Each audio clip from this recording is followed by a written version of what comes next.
ஓம் Sairam. கபர்டே diary. 12 வருட அவுரங்காபாத் வாசம். 30/12/1911. காலையில் வழிபாட்டுக்கு பின் நான் 2 கடிதங்கள் எழுதினேன். ஒன்று என் மகன் பாபாவுக்கு, மற்றொன்று பாவு துரானிக்கும். நான் இன்னும் 2 மாத காலத்திற்கு திரும்ப வாய்ப்பில்லை என்று தெரிவித்தேன். திரு நடேகர் ராதாகிருஷ்ண மாயியிடம் சென்றார். அவள் அங்கு இல்லை என்று தோன்றுகிறது. அவர் அங்கேயே அமர்ந்து மிகுந்த சாந்தியையும் அமைதியையும் உணர்ந்தார்.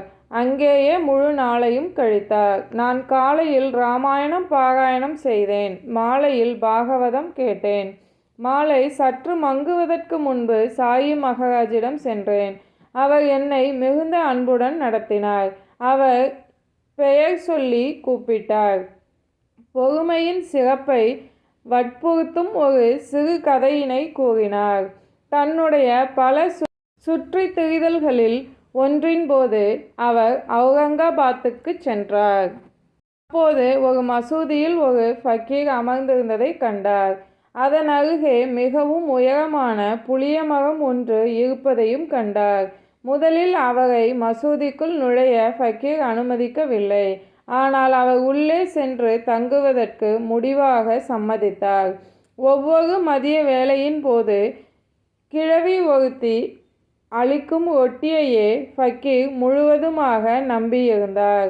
சாயி மகராஜ் அவருக்காக தாம் பிச்சை எடுத்து அவருக்கு உண்பிக்கும் சேவையை செய்திட முன்வந்தார்.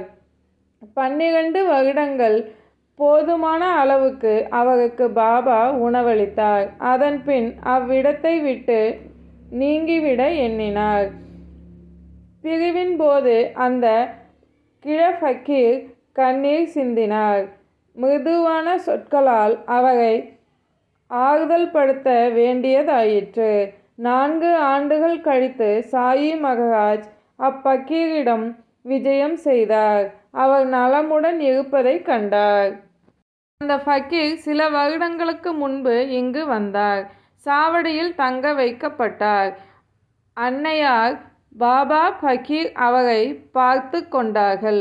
பாபா சொன்ன இக்கதைகள் வாயிலாக நான் புரிந்து கொண்டதாவது, அவுரங்காபாத்கருக்கு சொல்லிக் கொடுப்பதற்காகவும் ஆன்மீக உலகிற்காக அவரை முழுவதுமாக தயார்படுத்தி அதில் நிலைக்க வைப்பதற்காகவும் பாபா 12 வருடங்கள் அவருடன் கூட தங்கியிருந்தார்.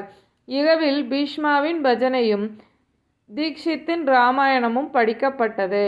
அங்கு வந்த நடேகரும் ஒரு அத்தியாயம் படித்தார்.